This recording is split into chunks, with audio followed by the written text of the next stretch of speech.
14 मई से इन 4 राशियों को सावधानी बरतनी चाहिए, नहीं तो बहुत बड़ा नुकसान हो सकता है। वो करियर के क्षेत्र में हो, चाहे इन्वेस्टमेंट का क्षेत्र में हो, चाहे व्यापार, चाहे शिक्षा। ये 4 राशियों को 14 मई से लेकर के 14 जून तक एक महीना खास करके विशेष सावधानी बरतनी चाहिए।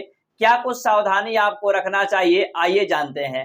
नमस्कार, मैं हूं ज्योतिषाचार्य शशिकांत चतुर्वेदी और आप देख रहे हैं यूट्यूब चैनल रुद्र शक्ति ज्योतिष या फेसबुक पेज विश्वनाथ ज्योतिष केंद्र। आज हम चर्चा करने वाले हैं 14 मई से 14 जून के अंदर यह एक महीना का जो समय है, इन 4 राशियों को बहुत बड़ा बच करके या सावधानी बरतनी चाहिए, क्योंकि थोड़ी सी गलती के कारण बहुत बड़ा नुकसान हो सकता है। ज्योतिष क्या है? आपको मार्गदर्शन कराने का कार्य करता है। आपके लिए कौन सा समय सही है, तो उसी पर चर्चा करेंगे। 4 राशियों को क्या कुछ नहीं करना चाहिए यह एक महीने में। कार्यक्रम चंद्र राशि के अनुसार है। जैसे कि आप जानते हैं कि आपकी पत्रिका में ये राशियां होनी चाहिए।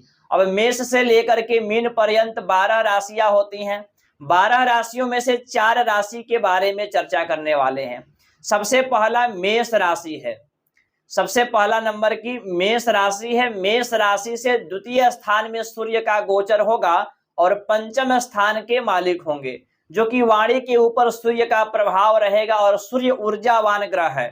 तो सबसे पहले आपको अपने वाणी पर खास करके ध्यान देना चाहिए, किसी प्रकार का विवाद न हो। और आपके बुद्धि के मालिक वाणी के ऊपर बैठे हुए हैं। आप मीटिंग में गए हैं, या आप राजनीतिक क्षेत्र में हैं, या आप जॉब में किसी प्रकार का मीटिंग कर रहे हैं, व्यापार बिजनेस को लेकर के मीटिंग कर रहे हैं, कहीं भी आप समाज में बैठे हुए हैं और किसी विषय पर, किसी मुद्दा पर बातचीत हो रहा है, तो वहां आपको बहुत ही सोच समझ करके डिसीजन लेना चाहिए और निर्णय लेना चाहिए और बात पर खास करके ध्यान देना चाहिए। गुस्सा पर आपको कंट्रोल करना होगा।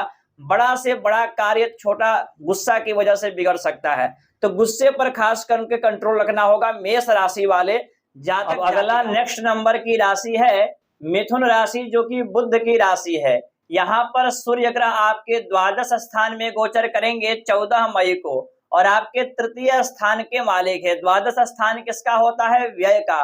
और तृतीय स्थान के मालिक है, तो तृतीय स्थानों के फलों में व्यय कराएंगे। जैसे कि आपके छोटे भाई बहन से किसी प्रकार का विवाद हो जाए, कलह हो जाए, या आपके मित्र से विवाद हो जाए, रिलेशन में कोई ना कोई प्रॉब्लम्स आ जाए, आपके आस पड़ोसियों से आपका विवाद हो जाए, तो इन विषय पर आपको खास करके ध्यान देना चाहिए।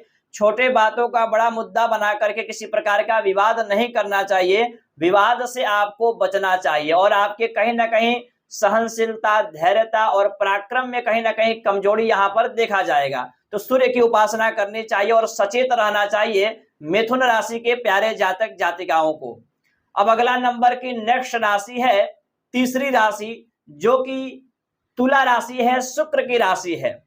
अब शुक्र ग्रह की राशि है तुला राशि और तुला राशि से अष्टम स्थान में गोचर करेंगे सूर्यदेव। 8वां घर जन्म कुंडली का अच्छा नहीं माना जाता, ये आपको भी पता होगा, और आपके लाभ स्थान के मालिक है। तो सबसे पहले आपके बड़े भाई बहन से किसी प्रकार का विवाद न हो, इन बातों को ध्यान देना चाहिए। प्रॉपर्टी को लेकर के, जमीन को लेकर के, पैसों को लेकर के किसी न किसी प्रकार से आप अपने बड़े भाई बहन से किसी प्रकार का विवाद न करें, या किसी व्यक्ति के चढ़ावे की वजह से विवाद न करें। किसी प्रकार का गलत फहमियों से आपको दूर रहना चाहिए और पूरी जानकारी को प्राप्त करने के बाद ही किसी कार्य पर डिसीजन करना चाहिए।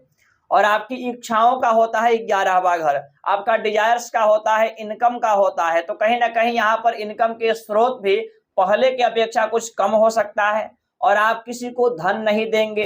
खास करके 14 मई से 14 जून तक किसी को कर्ज देते हैं तो मिलने की संभावनाएं कम बनती है, या कहें कि विलंब होता है और आपकी इच्छाएं अधूरी रहेंगी। इस महीने खास करके बड़ा कोई कार्य आपको नहीं करना चाहिए। स्वास्थ्य के ऊपर ध्यान देनी चाहिए। लंबी यात्राएं हैं तो उसको आपको स्थगित करना चाहिए।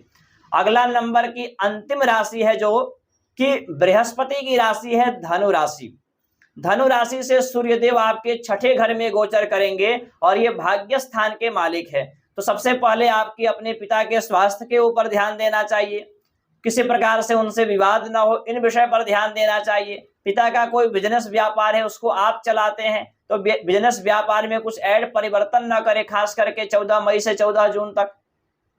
और यहाँ पर छठे घर में है तो कुछ चीजें अच्छे हैं, जैसे कि रोग ऋण शत्रु इत्यादि से आप बच पाएंगे या उनको चुका पाएंगे। लेकिन परिवार में कोई मांगलिक कार्य, धार्मिक कार्य या कोई बड़ा कार्य करना चाहते हैं तो खास करके 14 मई से 14 जून तक आपको नहीं करना चाहिए।